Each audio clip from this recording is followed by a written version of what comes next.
Salam ekmanda onlar, edi dilleşler. Öýüňize bereket, ömrüňize bereket. Bilinçli ýaly köne pasportlaň möhlediniň 2 ýyl uzaldylýjykdy barada bir gep gurrun aýradyldy.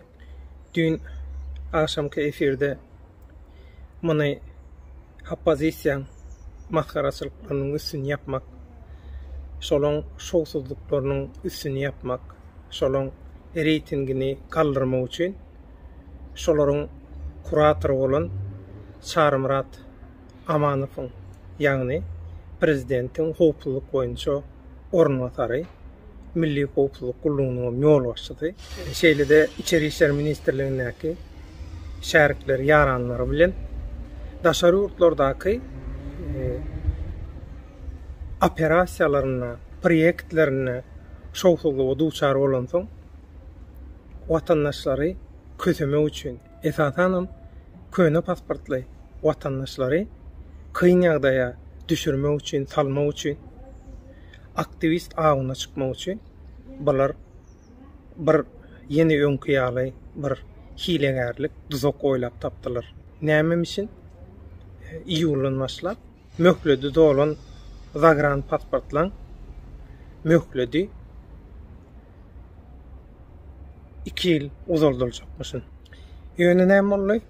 2-nji iýunna howlup çykarlan bu habarmışmış. 3-nji iýunna geçirilen howpsuzlyk geňeşinde haramdagyň göňüne yaramady we haramda hutşy bolgusuz siýasat, strategiýa, finansyk duzak sebäpli eýem başlamanka şowsuzlyga duçar boljagyny bilip, aňyp, ýa belki de maslahat berdiler. Derro şol Çarmyrat Amanowa we İçeri işler ministrine berkäňç berdi, öňlen etdi, duýduruş berdi. Soňra bugun gördüňiz, oppozisiýaň käbir tarapdarlary, käbir şerraýlary çykyp inha biziň üstünligimiz, inha edilen zatlaň nämeti eýle beýle diýip derro şoň üstünden özüne bir bähbit gözlejek bolýar, öz reytingini galdyrjak bolýar. Zagrant pasport meselesi 2013-nji ýylyň 10-njy iýulynda başlady. Täze biometriki pasportlara geçirilýändigini, öňkü pasportlaryň güýjüni ýetirýändigini oglan etdi. Türkmenistanyň diktatorlyk hökümeti. Şondan soň biz ýylgydaly ýagdaýda şu köne zagrant pasportyň üstüne işledik. Watandaşlaryň çekýän kynçylyklaryny, adam tragediýalaryny, şu ýalňyş siýasatyň, zagrant pasport baradaky ýalňyş siýasatyň nähili adamdat pazygatyna öwürlendigini, sebäp bolandygyny biz ýygydaly ýagdaýda Azatlyk radiosyna Rozowa ýaly, Rüstem ýaly we beýleki Türkiýede ýaşaýan, işleýän, okaýan aktivist oglan ýylamyň üstü bilen ýygydaly ýagdaýda gün tertibine getirdik we bu halkara guramalan raportlaryna geldik. Inni häzir diktatorlyk rejimi oýun oýnajak bolýar. Näme diýe? Möhledi gutoran pasportlaň möhledi 2 ýyla uzaldylar. Bärde şeýle ordat bolup bilmek mümkin. Iň soňky pasportlar bar, zagrant pasportlar. Şolaň möhledi dolan bolsa, şu pandemiýa döwründe ýurtlar ýapyk bolan soň, ýollar ýapyk bolan soň, ýollar açylýança, ýagny 2 ýyl möhlet bilen diýmek, ýene 2 ýyllap ýollar açyljak gel. Şoň üçin 2 ýylla şol zagrant pasportlara täze iň soňky şol biometriki pasportlara peçatyryljakmyşyn. Ýene 2 ýyl şu möhletde güýjüni goraýady. Diktatorlyk rejimi şu her tomuz migrantlara garşy duzak gurup görýär, her ýyly oýnatyp görýär. Ine bilinçli ýaly 2018-nji ýylyň iýun aýynda hamala daşary ýurtlardaky köne pasportly watandaşlaryň günäsini geçjek, şolara tövekkelçilik, geçirimlilik etjek, ýurda gelseler Hiçlat diýmen şolaň pasportdan çalyşyp ýygyna gitmegine päsgel berjek gelip bir yalan edilşiň ýaly bir oyun tuzak kurdular. Şonu da gat köp adam çürkendi. Maşgalalar dargady, aýra düşdüler. Soň ýöne bular ýene maksadyny ýetip bilmedi. Esasy köpçülüge täsir etip bilmedi. Esasy köpçülüge täsir etip bilmän soň sentýabrda bular zagrant pasportyny biznesine başladylar. Ýagny İstanbulda iki nokatda hökümetiň adamlary para peşkeş bilen, pul bilen täze zagrant pasportyny watandaşlara satyp başladylar. Munam biz eň neşlemez Rozoway, Rüstemov beýleki İstanbullaky türkmen aktivistleri, oğlangyzlar bilen gün tertibine getirdik, tasdikladyk, halkara guramalara raport etdik. Şoň ýanyndan Türkmenistanyna şu zagrant pasporty bilen baglanyşykly bir näçe jogapkar işinden aýryldy. Bu şeýlelik bilen şu biznes ýatyrly. Ýagny bilen zagrant pasport biznesem maskaraçylyk bilen tamamlandy. Inni häzir ýanky şol duýdurşalan hoplulyk boýunça vice-premier daşary urtlardaky oppozisiýany, alayda Azatlyk radiosyny öz kontrolunda saklamak, diktatorlyk rejiminiň kontroluna saklamak operasiýasynyň kuratory şol. Şu daşary urtlarda görýän adam satýan adamlaryň oppozisiýa raýanynyň aktivist raýanynyň hemmeniň kuratory şol. Köyneden gelýän Azatlyk radiosyny ele geçirmek operasiýasyny başladan adam. Çülägi diýen ýollo giýje ýarymynda maşynyň içinde Azatlyk radiosynyň işgärleri bilen oturup Azatlyk radiosyny dolu hökümetiň täsirine geçirmek planyny başladyp şonu üstünlükli durmuşa geçiren adam şol. Inni häzir hem bu adam öz daşary ýurtlardaky oppozisiýa boljak bolýan oýnatgularynyň, şuwulçylarynyň halatkar hökümine çykyş etjek bolýar. Bulan reytingini gallyrjak bolýar. Şeýle habar bilen. Ýagny men daşary ýurtdaky oýnatgulam, şuwulçylam etdi, başardy, anha şolong tagallafy, ardalary, haýyşlary bilen 2 ýyllyk bir goşmaça möhlet berilýär. Wagty dolan zagrant pasportlara diýip şeýle bular ýene ýalan propaganda başladylar. Sakoň soňuna seretdi. Türkmenler. Gelin soňuna seretip göreliň nähil bolýar. Ýöne ýadyňyzdan çykarmaň. Hemişe hakykat diýilýär. Inni gelin bilelikde öňkü döwürlerde şu zagrant pasport bilen baglanyşykly edilen işleň tarihi faktlaryny, suwutnamalaryny bilelikde göreliň we diňläliň. Ýene-ki efir duşuklarymyza sen hoş, sag bolun. Allah ýarňyz bolsun.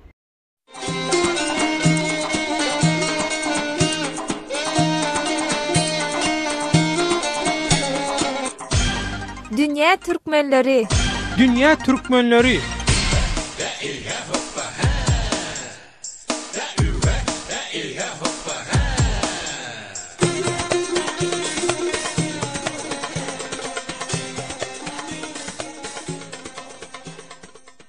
Dünýäniň dürli ýerine ýaran türkmenleriň ökwal pursatlary hem dürli. Azatlyk radiosynyň dünýä türkmenleriniň dürli ökwal pursatlaryny ele alyp, olary bir-birinden habardar etmekligi gözüňde tutýan bu hepdelik dowamly gepleşigini Türkiýeden taýýarlap hem alyp barýan Döwlet Baýhan.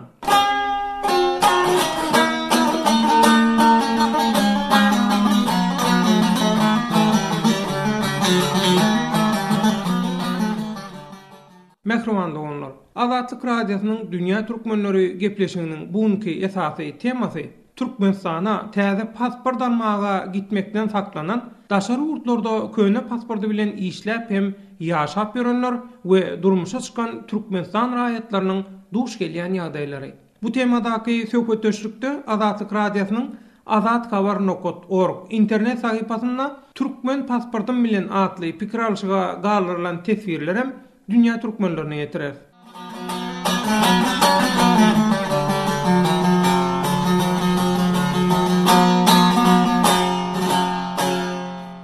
Söwköteşer hemeňe mäkerli salam. Ina söwköteşimiz Türkiýeden Gunço, Läle, Rozoway, Ýewropadan Bahar daglar. Ina söwköteşer pikir alşyga geçmänkä şu Azatlyk radiosynyň azathabar.org internet sahypasyna Türkmen pasportum bilen atly bir forum bar. Şo foruma dinleýijiler, okuyucularymyzyň galyran tesbirlerini ilki bilen bir paýlaşaýyn ýani hem siziň bilen hem dünýä türkmenleri bilen. Ana şo taýda asyzadyn ulunyň illeşimiz şeýle tesbir ýazypdyr. Türkiýedäkileň ýagdaýyna ütgen zat ýokmu ka diýen. Pasportyň köni täzesiniň tapagy ýok. Olar şol öňkü horgumsy eýesi ýagdaýyna diýär. Annakuly goşa gurban adyn ulanyň biri bolsa ýanky asyzyň tesbirine jogap berýär.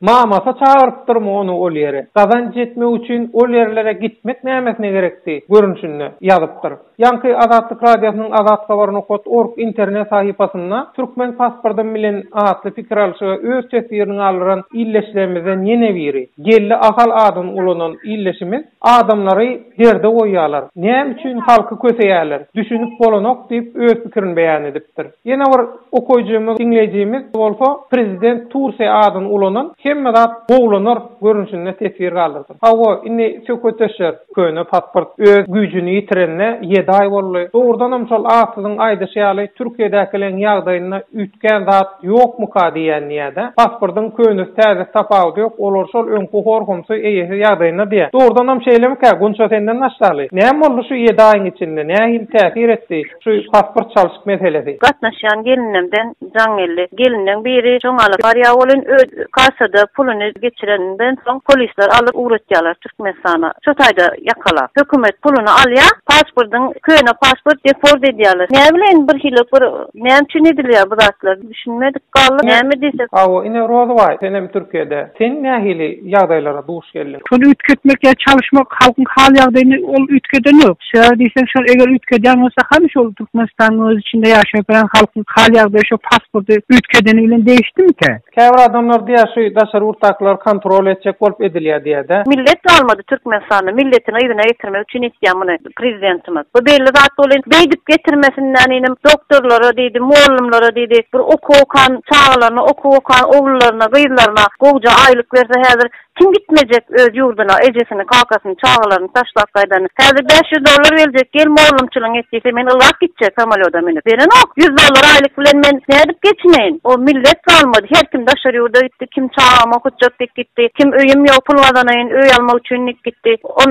Onu beýdip getirmän aýlyklary, günlükleri sereseler pasportdan öňdeden gaýtam şolar. Şu taýda gazananjagy elinden aljak bolup Garabaşnaý Türkmenistanyň işgärleri. Ine aramyzda söwköteşimizden Läle var. Läle inha şu köne pasport bilen baglanyşykly karar çykandan soň siz nähili ýagdaýlary baştan geçirdiňiz? Näme etdiňiz?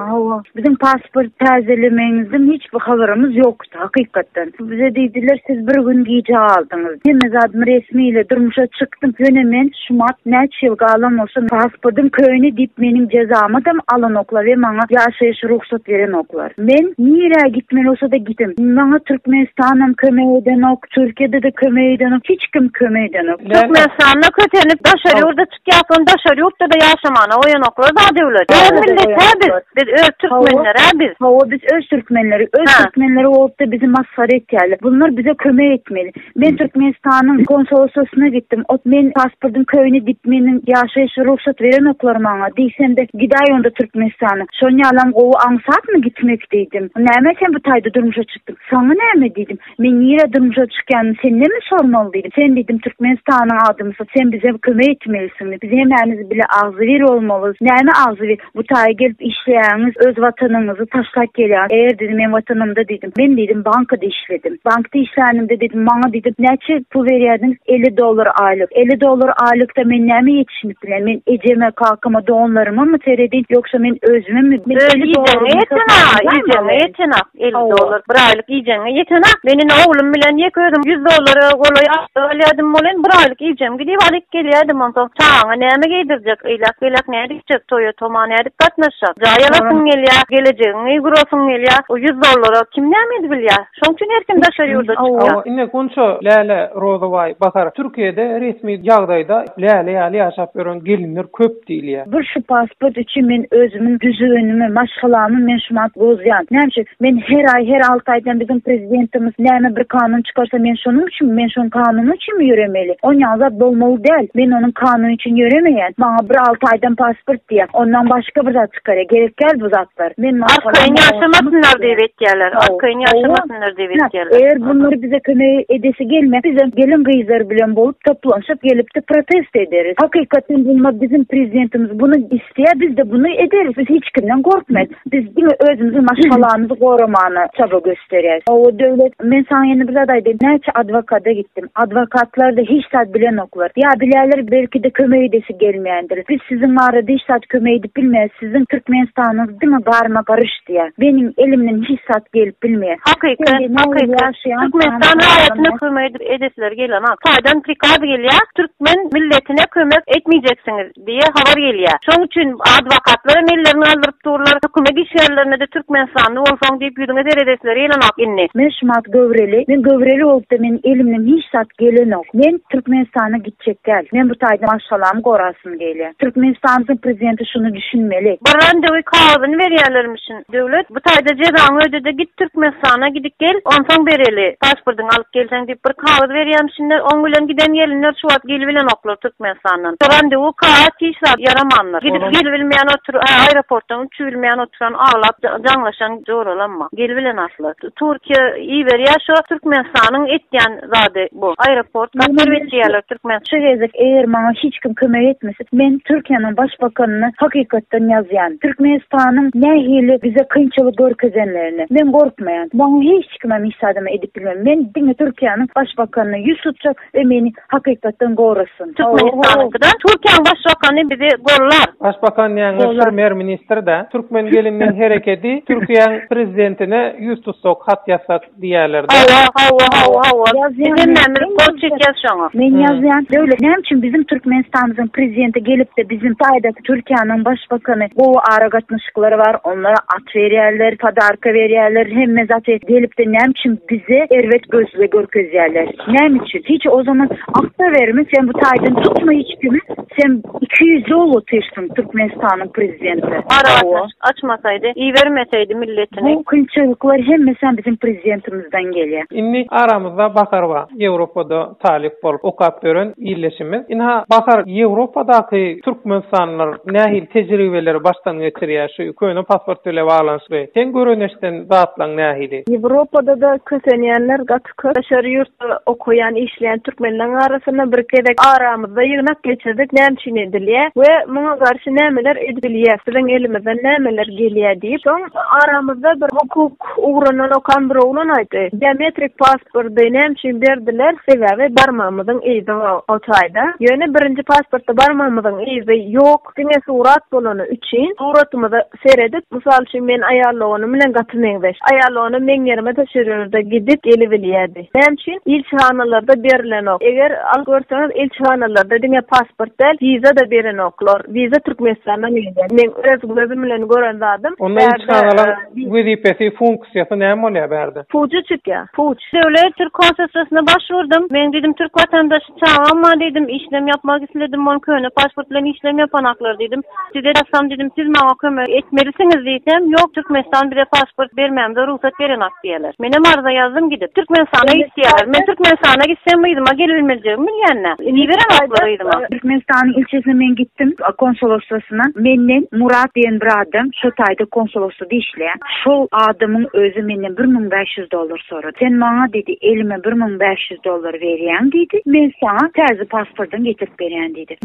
Benim barmağımın izi bolmaly dedim. Sen nädip getirip berýän onu? Sen o zatlara gaýyp etme dedi. Edýärler gaýyplan $1,000 getirdi ýangra. Hikaýem bolan $1,000 zagran pasport getirdi Türkmenistan'a. Berjekkä men näme üçin $1,000 bereýin? Almaly adyma. $1,000 gazanmak üçin biz bu taýda gije ne işleýär? 2 aýlap. Inni otoy Rozawaya berelim. Rozaway näme etmeli? Daşary urtlarda köýne pasport bilen gezip berenleri nähil bir çykalygy görköp bolar, näme et bolar? Şo gelinlen ýanky başladan Türkiýe gelinlenge eýetýäli kampaniýasy ýa-da bir netije berermi, kömek edermi? Nähil siziň pikiriňiz? Bir aktivist dokumenty. Devlet 2013-nji ýylda şu pasport meselesi bilen baglanşykly mesele Türkmenistan döwlet tarapyndan ýüze çykanmakaly. Türkiýedäki türkmenleriň töle howsala düşen ýagdaýlary ören köp boldy. Enelerleriň ýanky gunçaňa düşýär, durmuşa çykyp ýaşap beren türkmen raýatlarymyz bar, gelin kızlarymyz. Türkmenistana gitmejek bolup, ýarýaly kynçylyklara sezawarlar duş gelýäni bilip 60-tan gowrak raýatlarymyz mende şolaryň ählisiniň resmi ýagdaýda şartlaryny anyklayan hemme nämeleri mende bardy. Şu 60-tan gowrak raýatymyz şol özleri bileleşip, ol çekip Ýewropanyň insan hukuklar kuramasyna ýüz tutmaga taýýarlyk görüpdirler. Şonda men şonu özüm öz gözüm bilen gördüm. Dogrusyny aýtsam ýanky şu läler gunçaňa düşýärler. Şolara mende şol öz hakyny talap etmäne, protest etmäne de taýýar. Ýöne bäri esasy bir bellemeli bir zat barda. Şu pasport meselesi boýunça. O Türkmenistanyň özüniň bir içki bir siýasaty bar. O içki siýasaty hiç haçan bular halka aňladan oklarda, halka ýan düşündiren oklar, türkmen halkyna. O bile bir daşary urtdaky türkmenler däl, Türkmenistanyň öz içindäki türkmenlere de düşündiren oklar. Şu sebäpden şu pasport meselesi boýunça bir topar kynçylyklar ýüze çykdy. Ol bir Türkmenistan içinde esasen de şu bol dellek geçmeýän daşary urtdaky türkmenleriň başyna gelen ören kynçylykly mesele. Men bu arada bir käbir maglumatlar aýdyp bereyim. Ben haşyl pasport meselesi kynçylygy ýüze çykan döwründe 2 ay, 3 ay mundan soň Türkmenistanyň 2 tane raýaty ýene başgalarymyz özden şu taýa durmuşa çykan. Ýöne bular resmi ýagdaýda däl, o resmi ýagdaýda bolmasa da göwreli şu 2 raýatymyz şol pasport meselesi boýunça Türkmenistana gitmek isleýär. Şol sebäpden bular şol Türkiýanyň İstanbul şäherindäki konsulstwasy bar.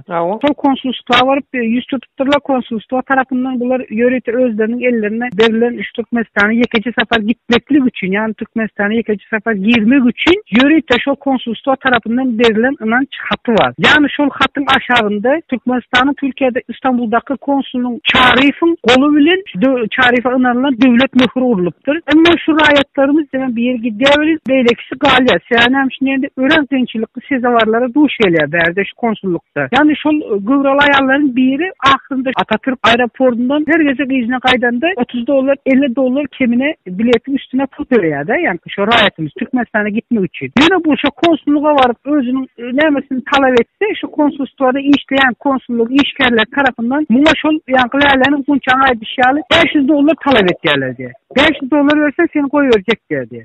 Gördüm değil mi? $500 versen seni Türkmenistan'a öz devletine koyuverecekler. Eğer sen $500 vermesen seni koyuverecekler bunlar. Hiç seni sana Türkmenistan'a demek, girmeyene sana ruhsat yok. Sen Türkmenistan'a raýatly bolsaň da, bolmasaň da o seni bular kabul edecekler.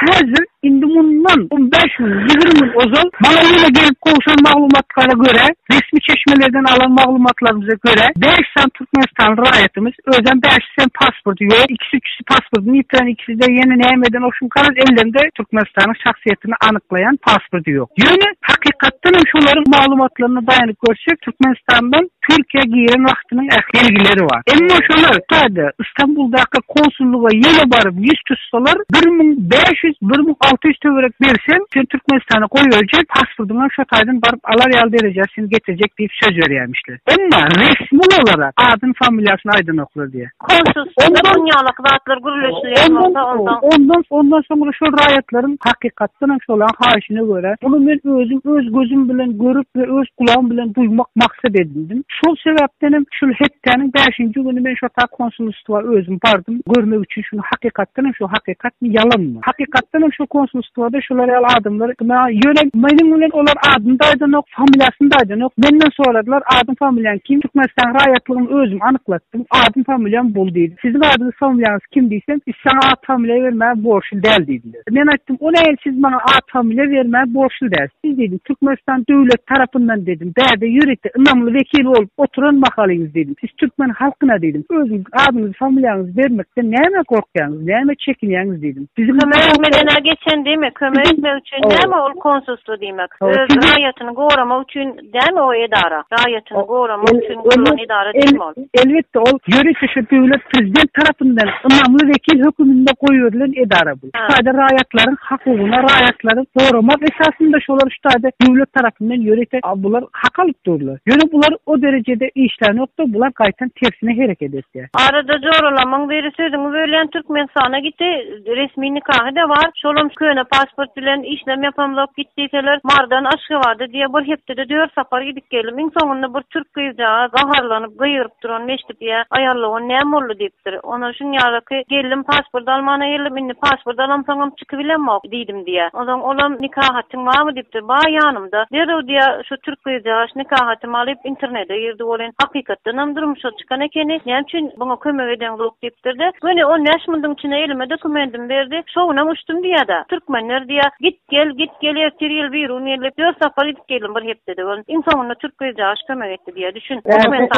Şu günkü teman cemlecek olsak onu näme bu köne pasport bilen bağlanışykly kıyınçylyk çekkenler umuydu Türkiýe bağlamaly boldymy? Yekice yolumuz var devlet, yekice yolumuz var. Türkiýe başbakanına haýyş edip arza ýazyp diňe Türkiýe başbakanına şurma yolumuz var. Türkiýe başbakanına arza ýazsak kömek eder. Üşüp kömek sorasak arza ýazsak. Şu gelinler hereketine goşulýaňyz zat edem şeýlemi? Hawa bir de şu yolla kömek etjek adam gerek bir de. Türkiýe başbakanına arza ýazmana. Derde bellemeli ýene bir zat var gyzlar.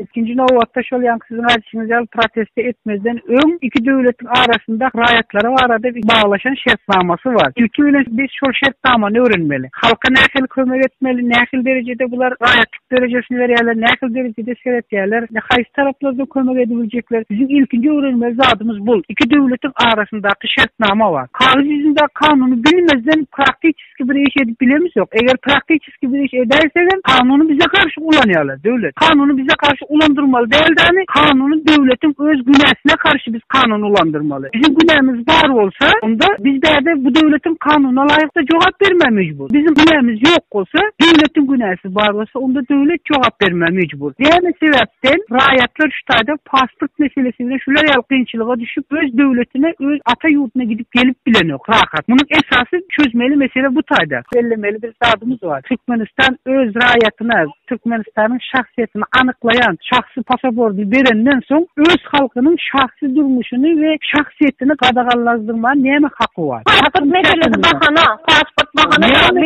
Milletleri esasy çözmeli mesele ýene bir ýerde bu. Raýatlaryň azatlygyny erklerini çeklendirdiler. Eger sen onu çeklendirjek bolsaň, onda sen öz şahsy raýatyna näme üçin, näme sebäpden sen pasportlary ütkedi, pasport berýän sen. Sebäbi näme onu? Berme onda gerekli ol pasport raýatlary. Ol başa ýurda çykyp bilmez, inakany arkaýy. Ya bir ýerden dogan karındaşyka gidip gezip aýlanyp gelip bilmejek bolsa, düşünün yani. Pasportdan bahana. Meňe pikirim döwlet diňe suwat diňe Türkiýe başbakanına arza ýaslap soňa bir kömek etseňiz, ýene de Türkiýe döwleti kömek eder bize diýip düşünýän mene pikir etýän. Ýene Türkiýeden peýda bardyr bize. Bize Türkmenistan kömek etmeýär. Türkmenistanyň prezidenti, Türkmenistanyň konsolosluğu bize hiç kim kömek edecek bolanok etmesinler. Ýöne alajan bize şu Türkiýanyň başbakanı, prezidentine yüz tutarız. Özümüzün kıyınçılıklarımızı aydarız. Bizim o taýda prezidentimiz bize näli kıyınçılıklar ýaşatýar, nähili zatlarda mecbur etdiği üçin men şonu hemmesinden aydasım geli. Hakikaten şu pasportdan men ýadydım. Bermesin bana pasportunu. Türkiýanyň prezidentine yüz tutýan. Diýen, men şu taýda durmuşa çykdym. Menim pasportum köýne. Men köýne pasportum bilen şumat göwreli. Durmuşumy ýykmany da hiç kime bermerin. Bizi dinleýän gelin gyzlarymyzy, Türkmen gelin gyzlarymyzy, kim bolsa da dinleýän, polislerimiz kim bolsa da, başbakanlar olsun, haýyş sizden diýen, bizi Türkmen gelin gyzlarymyzy bizi sizden goran. Bizim Türkmenistanymyzyň prezidentinden, Türkmenistanyň konsoloslugynyň bize kömek ýok. Peýda ýok, peýda ýok, hiç hili. Türkmenistana inanyp gidip geljeksin diýerler, olar meni inanyp gidebiljekkä, pasport almak üçin gidebiljekkä inanyp. Onu iki döwletiň arasynda şu ýokary derejede çözülmeli mesele derejesine yetdi. O häzirki adamlaryň başdan geçirýän ýagdaýlary inni döwletiň ýokary derejeli işgärler tarapyndan çözülmese bu mesele başga ýyl çözülenok. Adamyň ykbarlaryň pazygaly ýagdaýa öwürlüp barýar diýeňizde. Bakarsyň pikiriň nähili jemleýiji. İlçihanalar doğal we düz bir görnüşde öwüşini alyp barsa, men pikirimçe olaň işlerine, funksiýalaryna girýän zat şu pasporty täzeleme, ten bolsa täzen düzelt. Ola.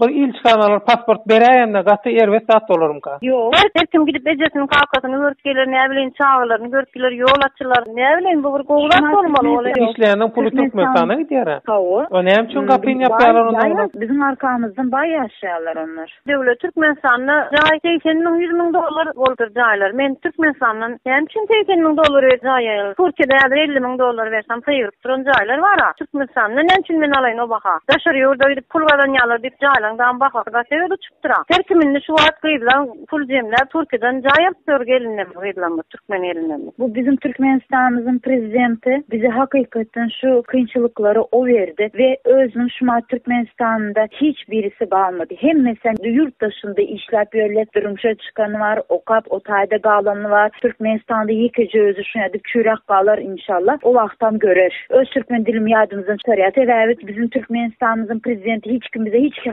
zaten kömeğe eden yok. Hiç kim kömeğe eden yok Türkmenistan. Bizim Türkmenistan'ımızın adımları gelin kızı hemmemiz birlikte ağzıyır olsak şu zatlardan biz çıkardık. Onun Anadolu 2 tane gelin geldi. Gideymen yaşar yalak gel gideymen diyorlar. Bizim kösenem İslam geldi. Kalacak sadece işledik cayalcak.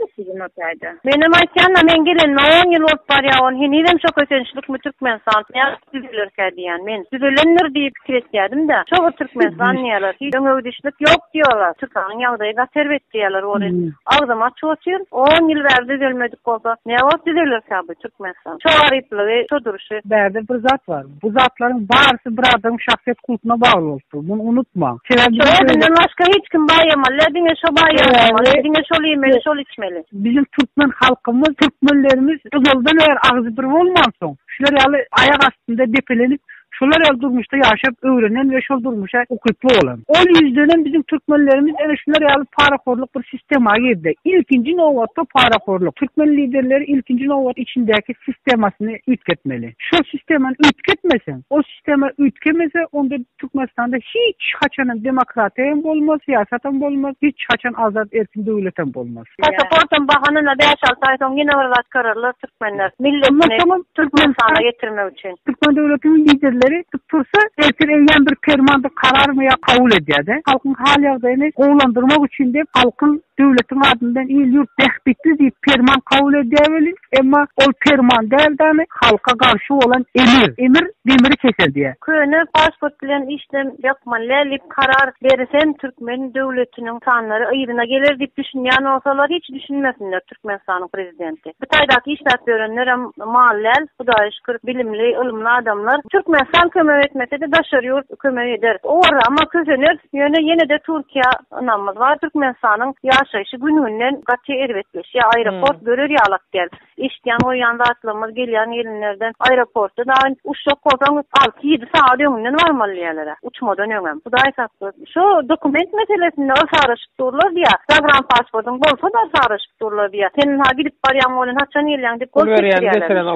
Pul veriyenler geçiptir. Vah, neyse aytyan. Pul veriyenler geçiptir. Pulun olmasa diye gol çekin ha bildin ayın plançasına onu neyse yerleyen deyip gol çektirerlermişsin. Hiç yıl dünyada bolmayan aklı Türkmenistan aeroportunda oluyor şu an. Leyla? Köyüne pasportum ile Türkmenistan'a hiç gittik. Taze pasportum olsa da men gitmeyen Türkmenistan'a. Yani şu köyüne pasportum için men indi Türkmenistan'ın hiç yüz tutusunu gelen yok. Türkiye'nin gelin kızlarını nehil gorayasa da bizi de şuna goramasını hakikaten hayiş edecek. Ve men şu tayda Türkiye'nin vatandaşı olmağına da tayinim. Bakar. Açık kapılar siyaseti doğulu ve düzgün yağdayda işe geçsin. İlçhanlarım belki gölleri pula dayansın. Kapılar açılır. Nesip olsa. Rozavay. Devlet Türkmenistan ilkin novatta şol rayatlar pasportluk meselesini yatırmalı. Devlet indi artık bir neçe permanent kararları çıkarıp halkı izmeli. İster diysen o çıkaran permanent kararlar eyyem halk bilen devletin arasında ulakan bir divar olup durdu. Halk eyyem doğrusuna isen devlete karşı olup durdu. Devlet liderleri öz halkımıza, öz devletimizi düşman görkezip durdular. Bizim öz devletimizin içinde halkımızdan eyyem daşarı yutakız öz rayatlarımız eyyem doğrusuna isen şu meselelerden, problemalardan eyyem doydu halkımız. Kaçanın boşa bir vakit bir belanın üstünden bizim halkımızı elçe görünüp dur. Yani şu Allah'can hiçbir belanın üstünden bizim halkımız barmasın. Yani baraysa da şu devlet liderlerinin güneşi esasında şu halk şöyle elde edeceği baracağını ben onu %100 suud edileceğime benim nemem var devlet. Yani diğerler Türkmenistan'ın kararlarına artık namam yok hiç ile. Türkmenistan'ın prezidentinin kararlarına formatymyz gutardy. Her 2 günden bir karar çıkartdyr. O karary bilen tonok, düýbe. Bunu düşünmeden karar çıkarýarlar. Rady bir tek Allah Taala'dan gorkýan mene. Allah Taala ýöre diýse ýörärsiň, dur diýse durarsyň. Başga zatdan gorkanma Hudaý. Şu tamam oğlum hemen. Sağ ol. Hadi görüşmek üzere. Sağ olun. Allah razı olsun. Oyda görüşelim. Sağ olun.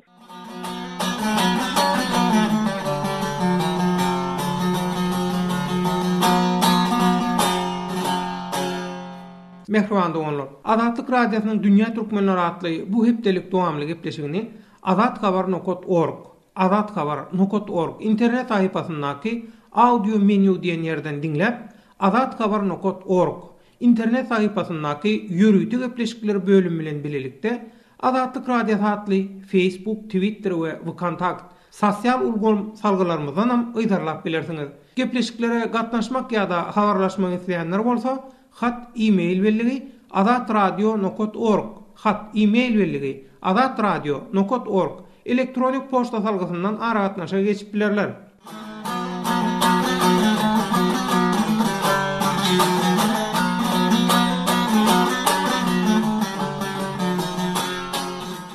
Azatlyk radiosynyň Dünýä Türkmenleri atly bu hepdelik dowamly gepleşiginde şugun Türkmenistana täze pasport almaga gitmekden saklanan daşary ýurtlarda köne pasporty bilen işläp hem ýaşap görenler we durmuşa çykan Türkmenistan raýatlarynyň duş gelýän ýagdaýlary şeýlede Türkmenistana gidip täze pasport alyp gelen illeşlerimiň başdan geçiren kynçylyklar barada geçiren söhbetleşigimizi dikkatiňize getirdik.